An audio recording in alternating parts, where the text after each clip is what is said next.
On affiche la une de Diapason qui est en kiosque depuis hier et qui nous maintient sur cette affaire du retour de Paul Biya. Pourquoi il prend rapidement Il a dit, le déploiement, s'il a besoin de... Il va nous expliquer son affaire, des inquiétudes.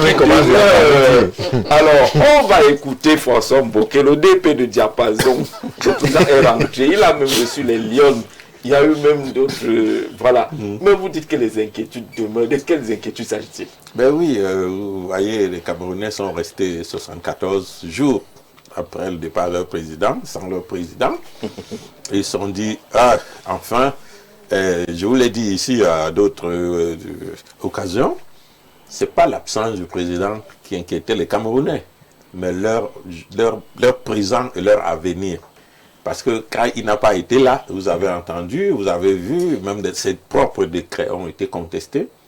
Alors maintenant qu'il arrive, tout le monde se dit, ok, voilà. Hier, lorsque je fais cette une, des gens m'appellent, oh, mais dès que le président est arrivé, on a payé des salaires. Alors, des salaires, est-ce que c'est une préoccupation d'un État, payer des salaires? Bien sûr, c'est une préoccupation. Mais si un pays n'arrive plus à payer des salaires, il n'existe plus. Voilà, mais si c'est une préoccupation, nous sommes loin. C'est cela que je dis aux gens que le président a fait 74 jours, ça veut dire 2 mois et plus. Mais quand le mois précédent, est-ce qu'il a fallu qu'il soit là? Les salaires n'ont pas été payés? Non, je pense que les salaires ont été payés. Et moi, ça m'a permis de voir quelque chose. Vous savez, dernièrement, la Banque centrale a lancé un programme de paiement qu'on appelait de compensation au niveau des banques, qu'on appelait Systac 2. Beaucoup ont dit que ça ne marchait pas. Mais lorsqu'on a payé les salaires du Cameroun, on a payé les salaires du Gabon, en même temps, ce système a marché à merveille.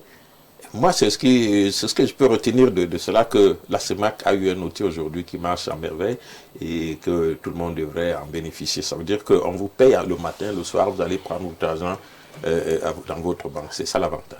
Et lorsque vous voyez donc que ce président arrive, il reçoit les lions, tout le monde est content, on sait que nous allons rester dans cette logique.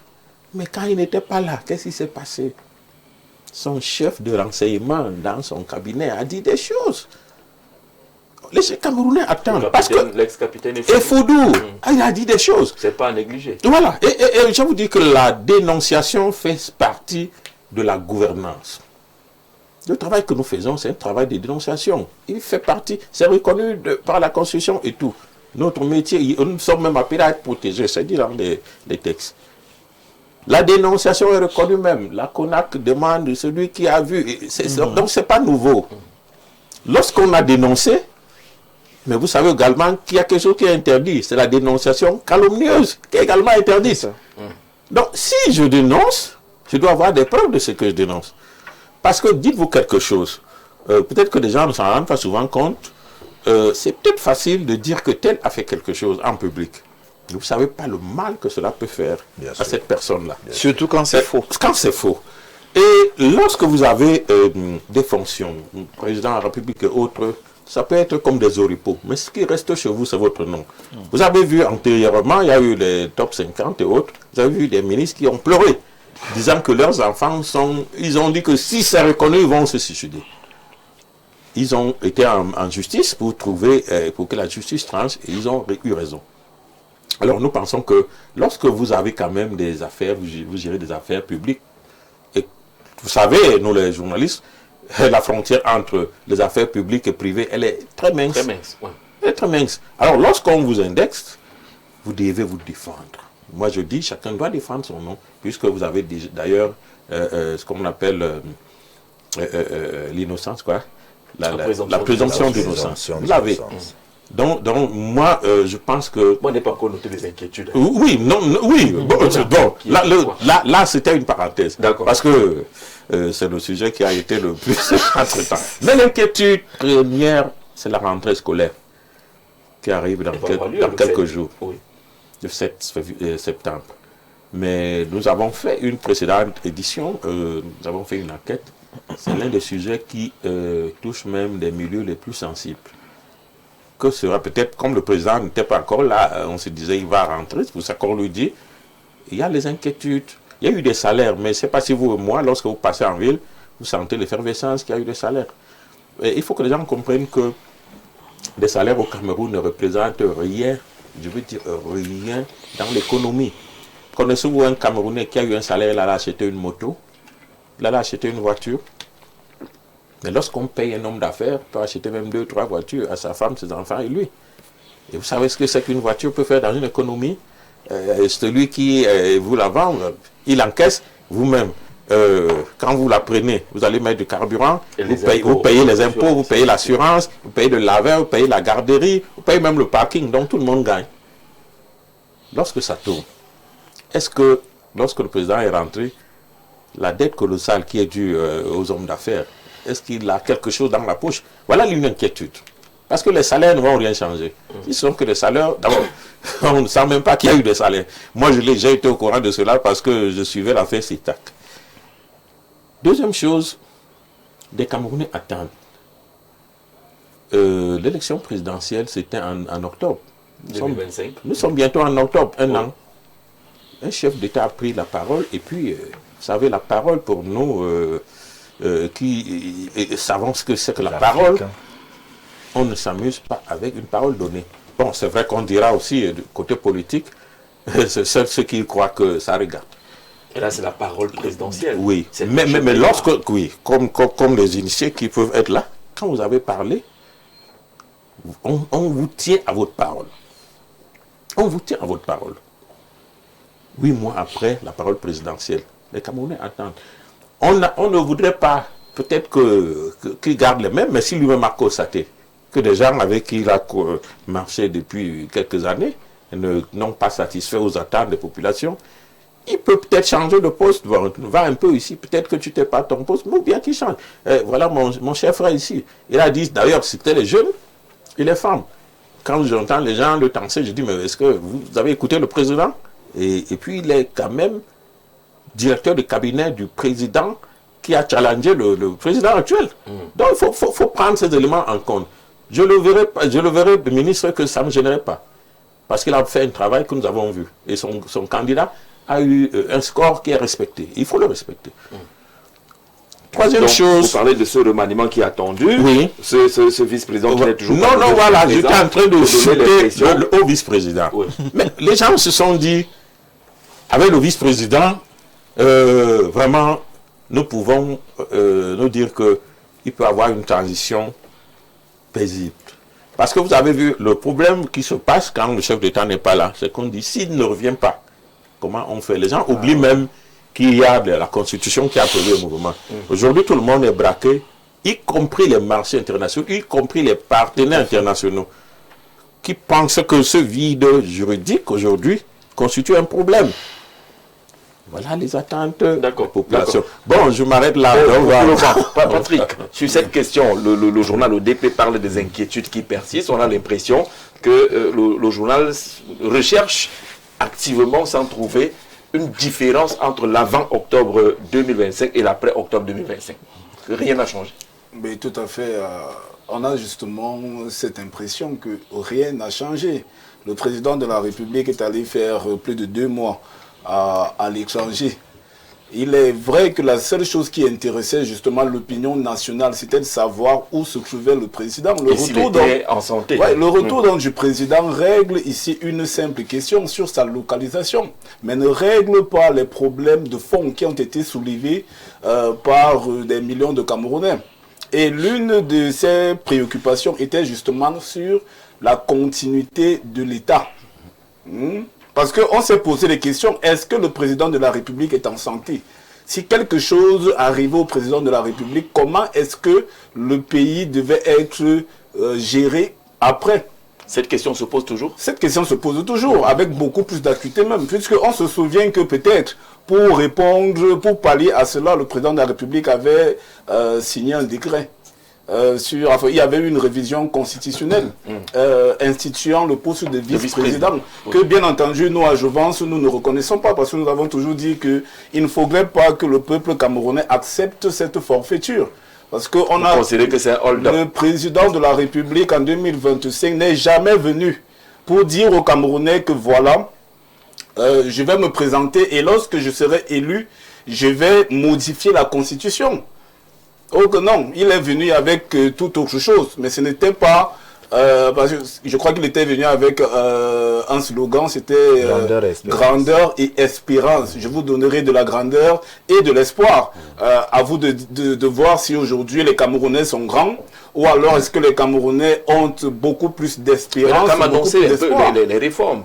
La création d'un poste de vice-président, c'est une réforme institutionnelle. Oui, la création d'un poste de vice-président, mais nous avons dit, et nous le disons toujours, nous refusons cette forfaiture. Pourquoi? Parce que une personne qui n'a pas été élue ne saurait venir terminer le mandat de celui à qui les Camerounais ont donné leur souveraineté. Et c'est en cela que nous disons que c'est une forfaiture. Donc, pour revenir dans vos inquiétudes, nous pensons donc peut-être que c'est pour résoudre le problème de la continuité de l'État que le président de la République a modifié la Constitution, instituant donc le poste de vice-président. Mais depuis lors, est-ce que un vice-président...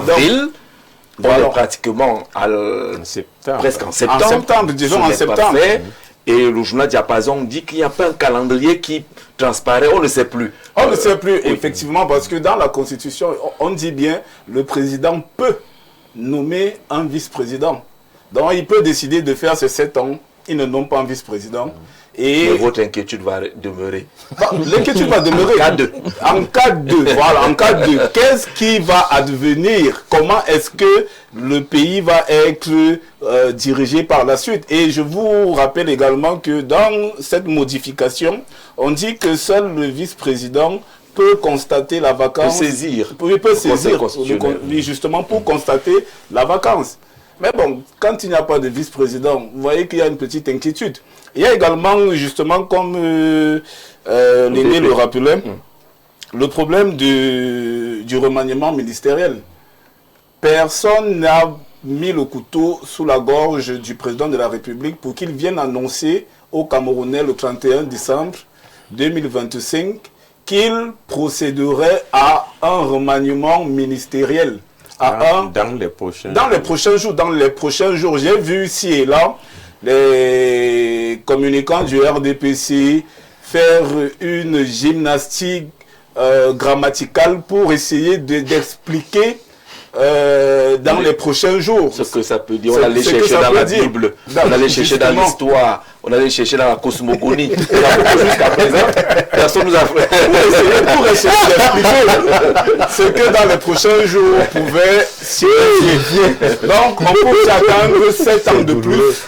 Quand on sait que le gouvernement Diongouté est là depuis 2019. Un mandat tout entier. Donc on peut également justement attendre dans les prochains jours tout un mandat également, sans qu'un remaniement ministériel ne soit... Vous inquiétez donc pourquoi la loi n'a pas imposé? Non, la loi ne pose pas, mais en réalité ce sont des questions que les Camerounais se posent. On a envie de voir quand même une certaine émulation, même si cela fondamentalement ne change rien. Parce qu'en réalité, on ne peut pas venir changer juste la coque sans changer le moteur d'une voiture. Parce que c'est le moteur qui fait en réalité le véhicule. Donc, tant que structurellement... Vous pouvez prendre un autre exemple. Tant que structurellement, n'est-ce pas, la méthode de gestion du pays ne sera pas améliorée. On aura beau changer de gouvernement que rien ne se fera, rien n'avancera. Donc, c'est là aussi... changer quoi finalement? Il y a encore 6 ans, hein. C'est encore très long. Et il y a encore 6 ans. Les Camerounais vont se serrer la ceinture. Il y a un mot que le président aimait justement utiliser. Il faut être résilient, il faut la résilience. D'accord. Alors là, Émile Messé, quand vous regardez je termine simplement sur le volet économique. Parce que les Camerounais, c'est justement là le volet le plus important. Les Camerounais ne se lèvent pas chaque matin en se posant la question qui sera le vice-président. Est-ce que M. Mbok va être ministre demain ou après-demain? Non. Les Camerounais ont d'autres préoccupations. Le panier de la ménagère. Voilà. Qu'est-ce qu'on va manger? Lorsque vous vous levez le matin, votre tête chauffe d'abord que qu'est-ce que je vais laisser à manger aux enfants si là. Les enfants vous regardent papa. Vous imaginez un peu. C'est autant de choses donc que les Camerounais attendent le panier de la ménagère. Est-ce que je vais pouvoir nourrir ma famille? Il a parlé de rentrée scolaire. Est-ce que je vais pouvoir inscrire mes enfants dans une école? Quand on sait même qu'on a parlé de gratuité de l'enseignement, mais aujourd'hui les frais d'APEE sont aussi assez exorbitants. Je ne parle pas d'enseignement privé, c'est exorbitant. Donc il y a autant de questions, autant d'inquiétudes que les Camerounais peuvent se poser et qui, malgré le retour du président de la République, ne sont pas encore réglées. D'accord.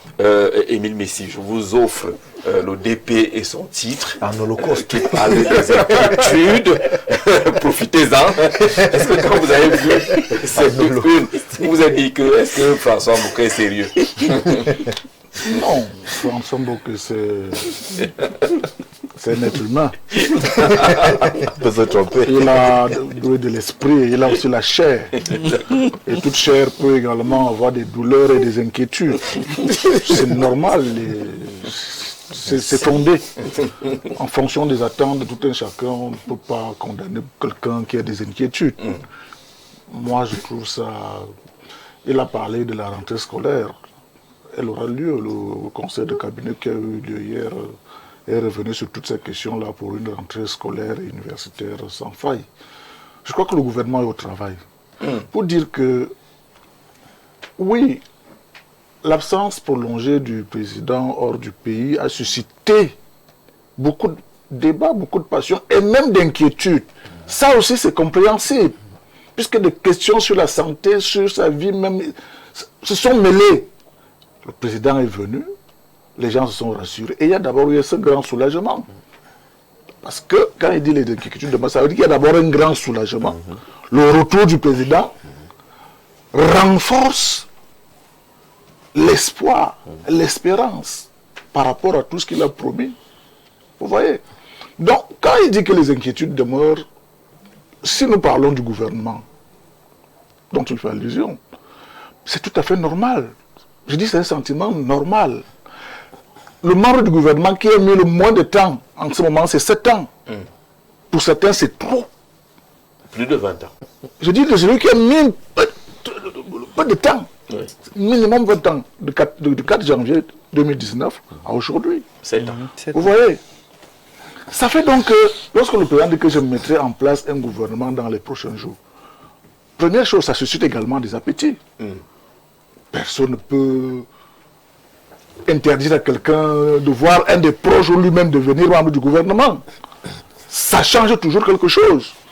Ça nourrit toujours des appétits. Vous voyez?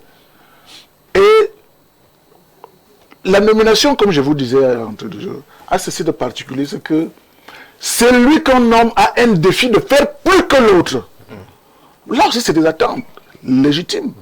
Que le nouveau gouvernement viendrait forcément donner un souffle nouveau, parce que lorsqu'on a mis 7 ans, 10 ans, 15 ans, plus de 20 ans, il est difficile de produire, d'être même encore suffisamment productif.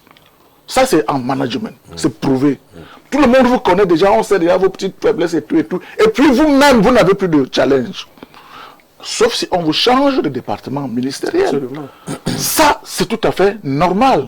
Qu'on dise que même si on n'enlève pas tout le monde, mais qu'on bouge, qu'on donne un souffle nouveau pour que ceux qui viennent avec cette hargne pour dire, voyons, ce que les autres n'ont pas pu faire, essayons de faire mieux.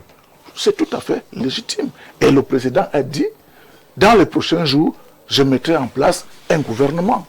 Il ne s'est pas dédié. Par rapport à ce qu'on appelle prochains jours. Oui, nous y sommes.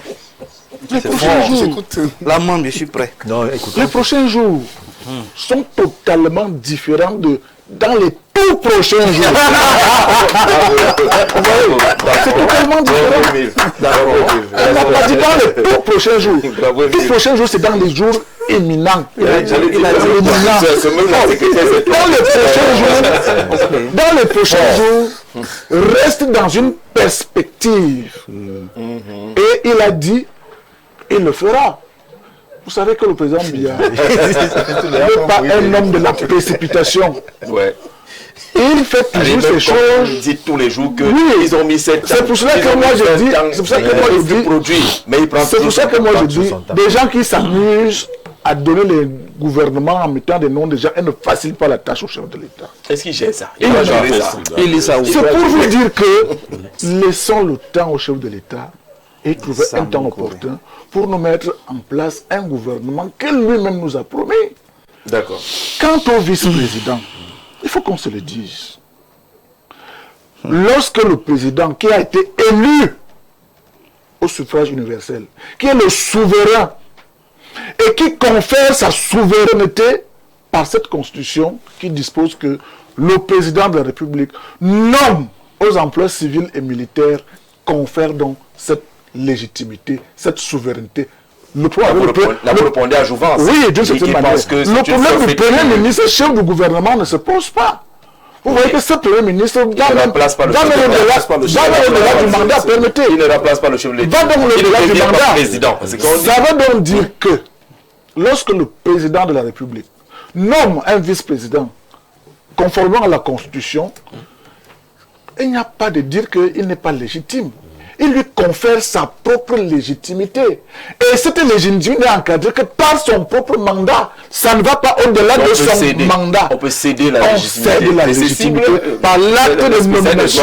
Je vous ai pris l'exemple de haute fonction. Je vous ai pris du Premier ministre, chef du gouvernement, qui bénéficie de cette légitimité souveraine. D'accord. Donc, on dit ça là, c'est bon. La Constitution offre deux voies. Il n'y a pas de panique. On dit aux Camerounais que nommer un Premier ministre n'est pas quelque chose, un vice-président n'est pas. On peut nommer comme on ne peut pas nommer. La Constitution dit que si le vice-président n'est pas là, c'est le Sénat et tout ce qui est prévu qui va fonctionner. À ce niveau, moi je voudrais dire que... Alors, mais on va avancer sur cette question-là. Des inquiétudes qui persistent. Vous avez écouté justement. On a évolué. C'est ça le grand. Si le vice-président n'existe pas... Alors, on commence par là. C'est une voie. Parce que là, on reste sur les questions techniques concernant la Constitution et les inquiétudes sur ce que Patrick a dit tout à l'heure, que si ça se passe mal, on gère comment? Vous savez, le droit est extrêmement passionnant. Mais il devient rébarbatif lorsque, en droit positif, on veut faire des incursions dans les débats dogmatiques. Le droit positif, c'est ce qui est écrit et qui est en vigueur. Et je suis péremptoire. Ce sont nos enseignants de droit qui sont au Conseil constitutionnel qui nous disent à quel niveau exactement la Constitution consacre le fait que si le chef de l'État qui peut, première bêtise, nommer le vice-président, ne le fait pas, c'est le président du Sénat qui assure l'intérim. Vraiment, sortez-moi la phrase. Elle n'est nulle part. Première chose. Deuxième chose, il faut qu'on arrête de prendre les Camerounais pour des quiches. Comprenez? Je leur dis toujours qu'ils administrent ce pays comme si nous étions encore en 1960. À l'époque où on comptait quelques brevetés et on estimait que c'était des très grands diplômés qui pouvaient diriger un pays. Aujourd'hui, nous, on n'a rien à envier à personne. On peut gouverner le Cameroun, on peut gouverner l'Afrique, on peut gouverner la Chine, parce que ce n'est pas extraordinaire. Lorsque je l'ai dit, je voudrais quand même apporter une petite précision à ce que François Mbokey disait tout à l'heure sur la dénonciation. Il y a une différence entre la dénonciation calomnieuse et la diffamation. Et en l'espèce, je pense qu'il voulait parler de diffamation. Le procureur de la République, par exemple, a été saisi par simple dénonciation, orale ou écrite. Tout à fait. Et ainsi engager les enquêtes. La dénonciation devient calomnieuse lorsque, une fois que vous avez saisi une autorité, qu'il s'avère que le contenu de votre dénonciation était faux. Et donc, là où ça devient une dénonciation calomnieuse. Or, la diffamation, c'est le simple fait d'émettre en présence de gens et en public, des faits que vous imputez à quelqu'un mais dont vous ne pouvez pas rapporter la preuve. Et il y a des circonstances aggravantes comme la qualité de fonctionnaire de celui qui ferait de telles allégations.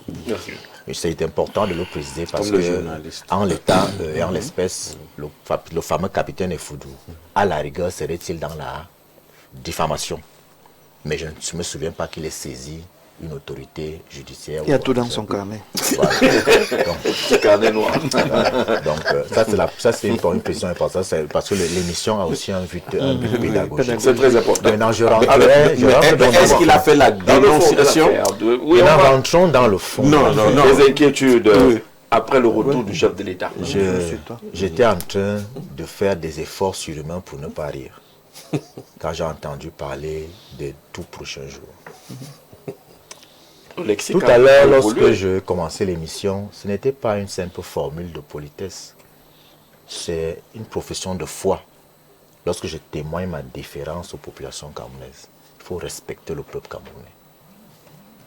C'est du foutage de gueule, vous me passez l'expression. Vous ne pouvez pas ainsi insulter la conscience collective, l'imaginaire collectif des gens, en manipulant une langue qui n'est même pas la vôtre, mais que curieusement, nous tous, on comprend très bien. La seule chose qu'il faut conclure, c'est que la parole les prochains jours présidentielle a une limite. Désormais, nous savons que la parole présidentielle ne vaut plus rien. Parce que chacun peut s'amuser à jouer avec, au point de pouvoir dire aux Camerounais que, comme le chef de l'État a dit qu'il va nommer un gouvernement dans les prochains jours sont différents des tout prochains jours. Il faut respecter les Camerounais. Il y a une différence, bien évidemment. Et je voudrais quand même qu'à un moment donné, même si, moi j'étais un enseignant, un vacataire de français, que vous preniez les tout prochains jours ou les prochains jours, il n'y a pas les mois dedans. Ils vont se retrouver. On est dans les jours. Il n'y a pas les mois dedans. Et là, du 31 décembre à ce jour, on est à 8 mois. Il faut respecter les Camerounais. Combien de jours? Mais bon, mais c'est normal, je comprends qu'en Et réalité, dit que dans les mois, il y a les jours. lorsque François Mbouké titre que des inquiétudes demeurent, j'ai l'impression que les inquiétudes là sont même beaucoup plus prégnantes chez ses collaborateurs. Les collaborateurs de qui? Du chef de l'État. D'accord. Vous savez, je lis énormément. Je lis énormément. Le président de la République, dans son rapport de politique générale du 22 mars 1985, 4e congrès ordinaire de l'Union nationale camerounaise, dont il était le président national à l'époque, a dit ceci. J'exprime également le vœu que ce congrès puisse inspirer à chacun un supplément de générosité à l'égard de nos compatriotes que nous avons mission de servir. En particulier à l'égard de la nombreuse et dynamique jeunesse camerounaise à qui revient la responsabilité de l'avenir de ce pays. Une jeunesse dans laquelle nous devons constamment investir pour entretenir en son sein le goût de l'action et de la création. En effet, il ne nous importe pas seulement que cette jeunesse apprécie l'héritage que nous lui aurons légué. Il nous faut nous assurer que reconnaissante, elle pourra témoigner avec fierté que nous avons su préparer de façon heureuse sa rencontre avec l'histoire. Il s'agit de nous montrer capables d'aménager dans une perspective toujours plus large le champ le plus favorable à l'épanouissement de cette jeunesse, le plus digne d'accueillir les grandes espérances du peuple camerounais. Nous sommes en 1985, j'ai 4 ans. J'ai 46 ans aujourd'hui. Et vous venez me parler des tout prochains jours. Il faut respecter les Camerounais. Je vous dis ça. C'était il y a plus de 40 ans. Et maintenant, les inquiétudes dont on va parler ici, moi je les prends sur 2 aspects. Il y a les inquiétudes liées à la personne et l'institution qu'elle incarne autant pour moi, et les populations dans leurs attentes. Première étape, la personne et les institutions qu'elle incarne. J'espère que mon grand frère Messi ne me dira pas qu'à 93 ans, on peut encore courir d'ici jusqu'à la pause centrale. Tout ce que j'en sais. Bien. Moi, j'en sais quelque chose. Parce que moi-même, je n'arrive plus à le faire à mon âge.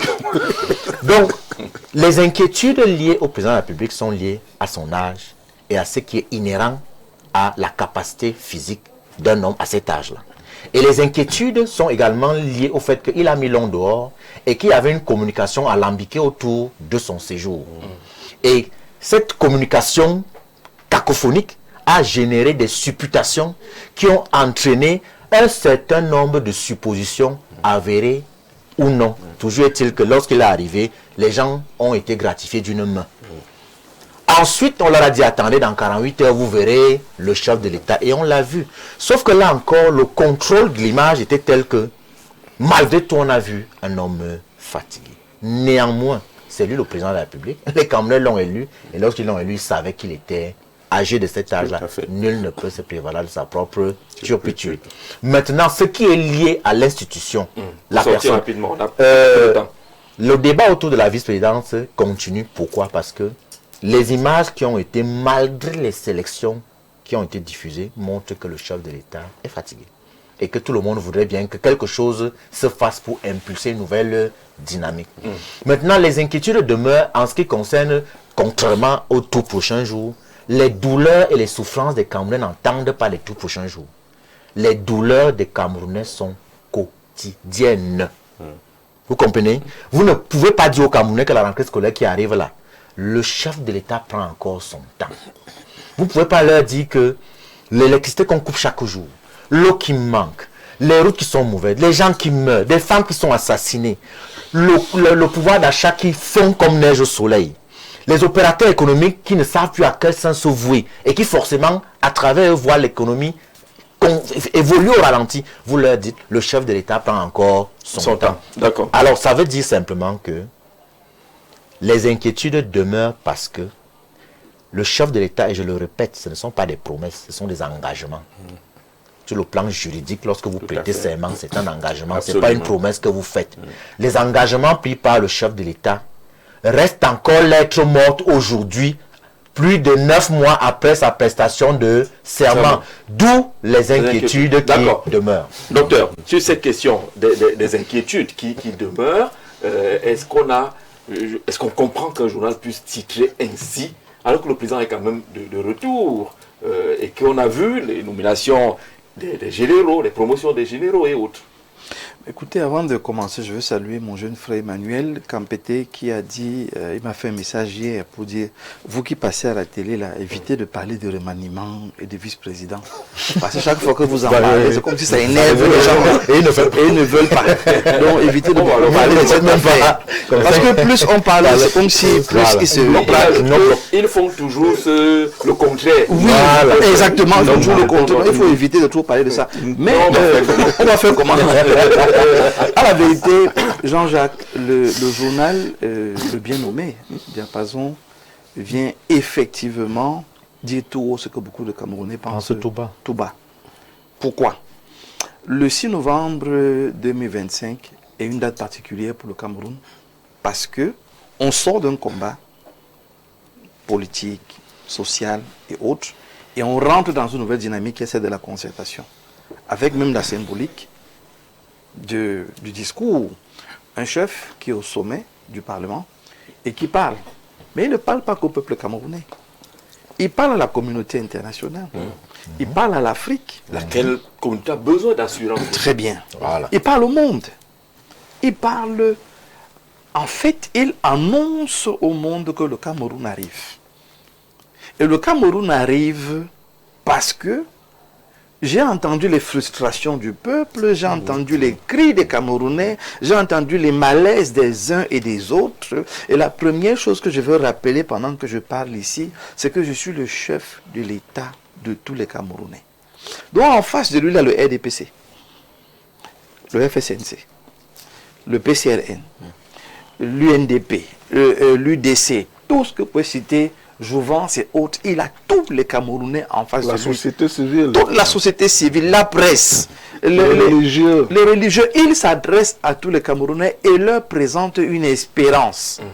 Mais non seulement il leur présente l'espérance à eux, il dit également au monde que désormais, regardez la dynamique avec laquelle nous venons dans la mondialisation.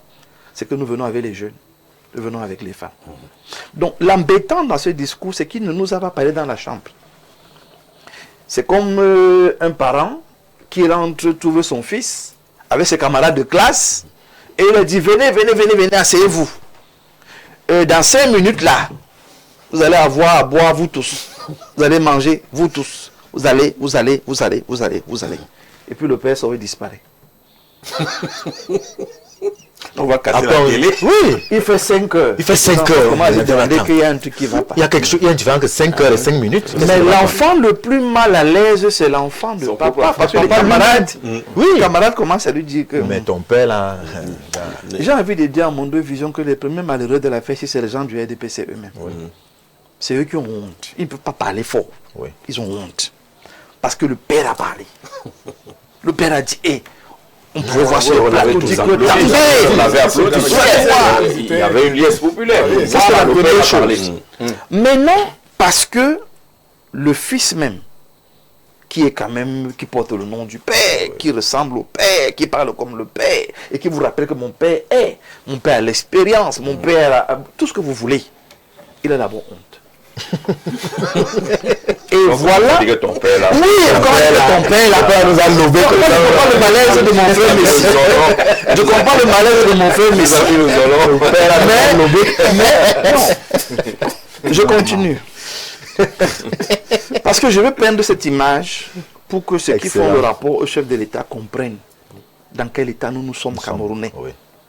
Parce que le Gabon nous regarde. La RCA nous regarde. Tout le monde entier. Le Tchad nous regarde.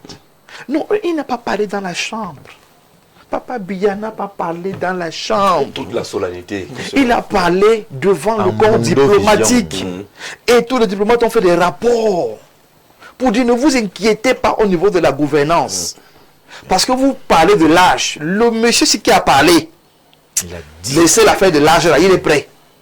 Et le discours était excellent. Excellent. On a tous suivi On le a tous discours. applaudi. Donc, ce discours a réussi à fédérer les Camerounais, à monter une direction aux Camerounais.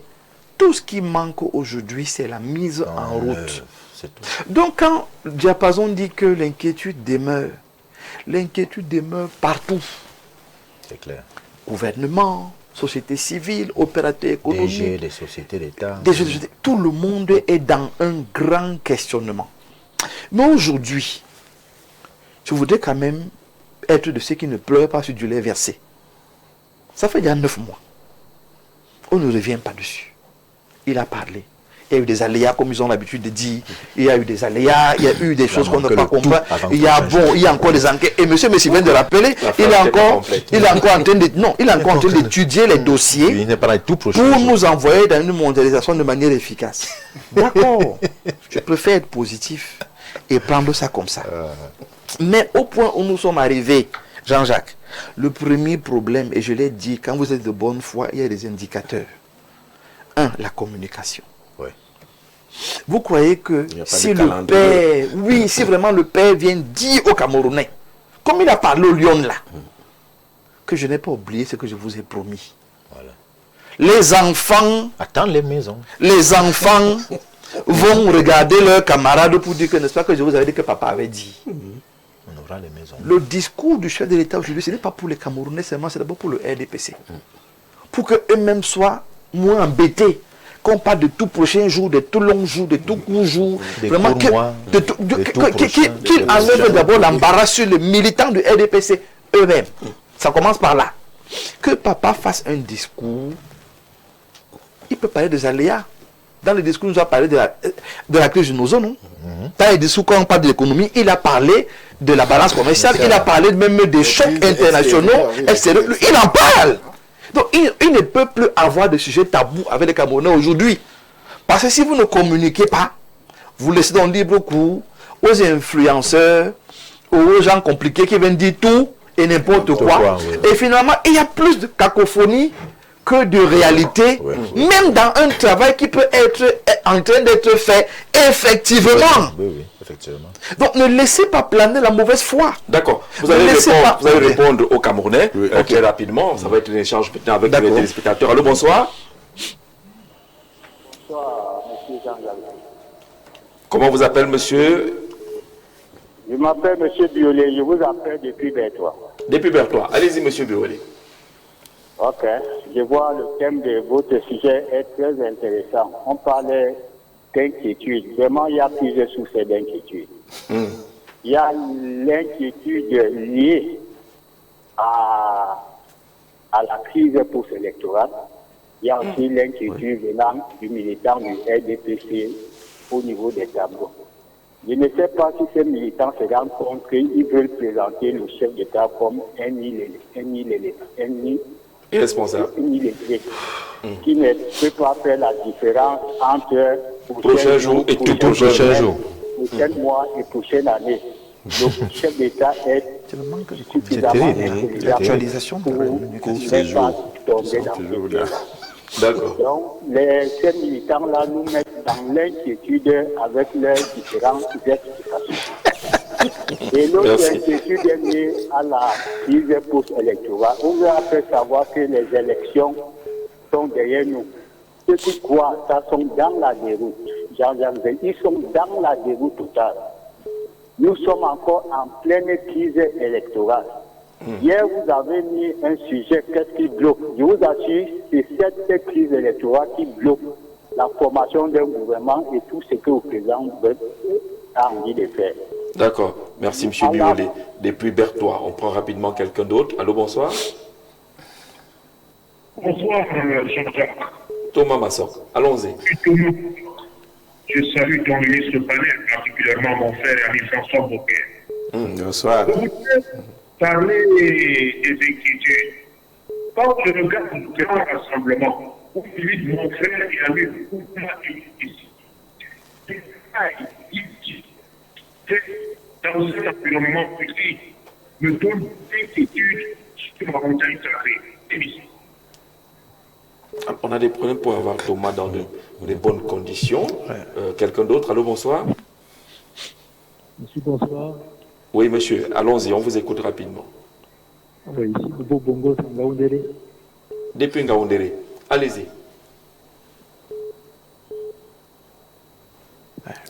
Allô? Allons-y, on vous écoute. Voilà les problèmes.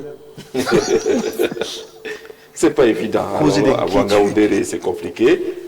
On va essayer quelqu'un d'autre. Allô, bonsoir. Voilà. Ça se bouscule et ça se fait des crocs en jambes à travers notre émission. Allez, on va aller. Bonsoir, monsieur Mbok. Savez-vous que vous aviez accompagné Issa Chiroma pour détruire l'opposition et sacrifier les jeunes qui sont en prison, d'autres tués? Vous allez porter toute votre tout cela dans votre conscience. Ah, tiens. Non, mais non, c'est très bon. Si je peux répondre rapidement, rapidement, c'est très bon qu'il ait soulevé ce volet. Vous avez suivi sur les réseaux sociaux aujourd'hui mon potentiel ralliement avec le RDPC. En fait, nous sommes en pourparlers. Et dans ce pourparler, la première et principale condition que j'ai proposée, en termes même de supplication, c'est que ces jeunes soient libérés. Je ne suis pas un homme politique. Et vous suivez ces jeunes depuis Voilà, longtemps? je ne suis pas un homme politique qui est dans l'aventure. Les jeunes nous ont accompagnés. Je ne les lâche pas. Qu'ils aillent plutôt dire ça à Chiroma, qui me laisse tranquille. Moi, je ne les lâche pas. Je vais continuer jusqu'à ce que ces jeunes soient libérés. Et là, je veux saluer les RDPC. Parce qu'ils ont écouté, ils acceptent qu'il y ait cet échange. On a même fait les états. Il faut dire les choses comme elles sont. Un homme politique ne fuit pas le combat, on reste dans le combat. Donc, merci au RDPC qui a accepté qu'on travaille et ces jeunes vont être libérés. Donc, ils ne s'inquiètent pas. Moi, je n'ai pas abandonné les En jeunes. même temps, celui qui appelait de Berthois pour dire qu'on est encore dans la crise. Oui, et justement, effectivement, c'est un sujet qui est posé sur la table. Moi, je ne me trompe pas de combat. C'est-à-dire que nous sommes dans une situation où, pour sortir de la crise post-électorale, c'est deux acteurs.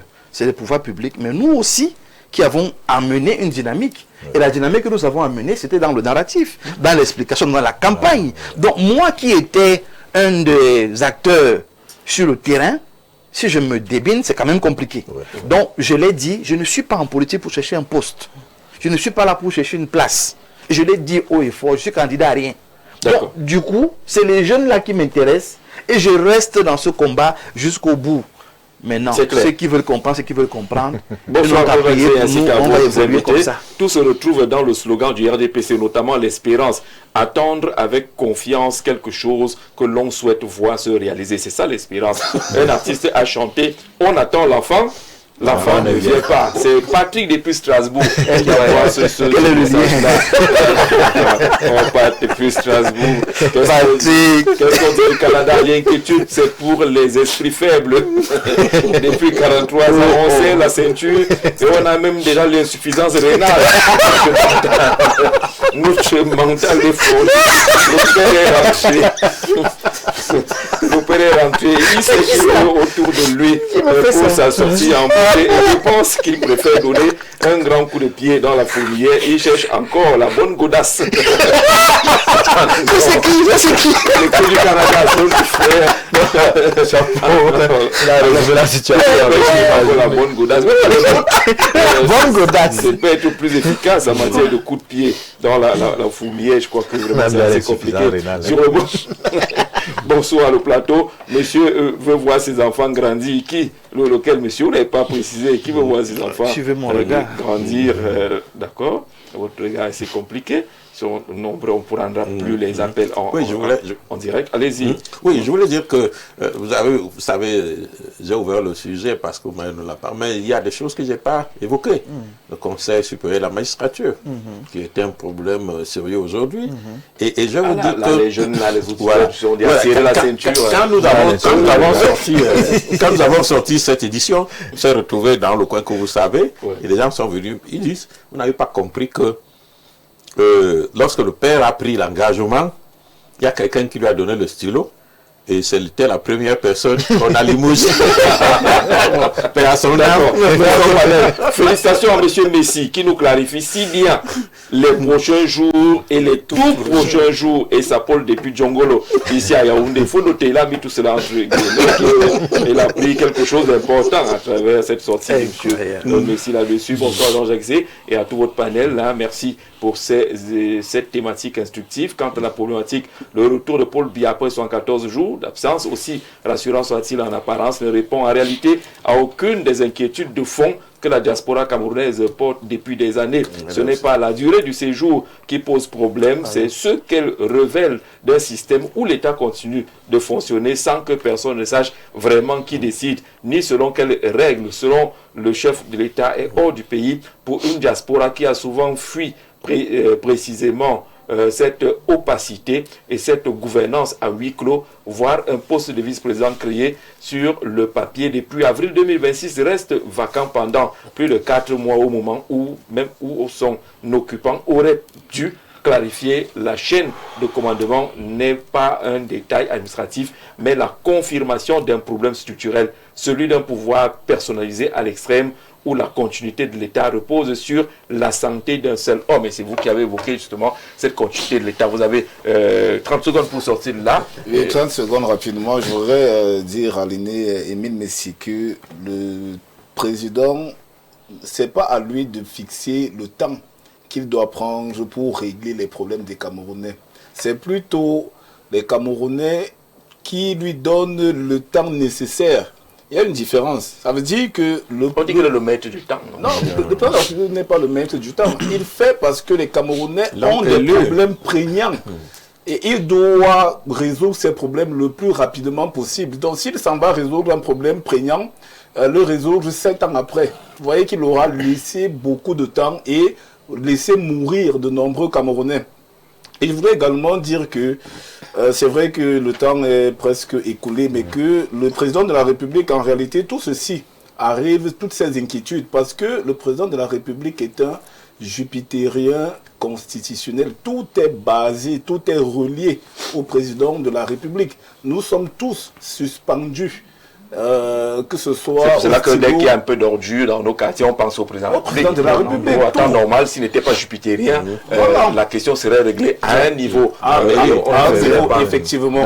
Bon, pour sortir rapidement, je voudrais aussi remercier les camarades de Jouvence, parce que nous avons, si vous suivez l'actualité, nous avons installé des comités d'arrondissement. Bravo. À Douala 2e, Douala 3e, Douala 4e également. Ça, c'est le terrain. Douala 4e également. Donc, c'est pour dire que Jouvence est sur le terrain. Jouvence fait une politique de proximité. Et nous allons, dans les tout prochains jours également, repartir dans l'ensemble. Les prochains jours. Non, dans les tout prochains jours, c'est imminent. C'est imminent. Alors, on va attendre 8 mois. C'est dans les tout prochains jours. Nous allons donc repartir.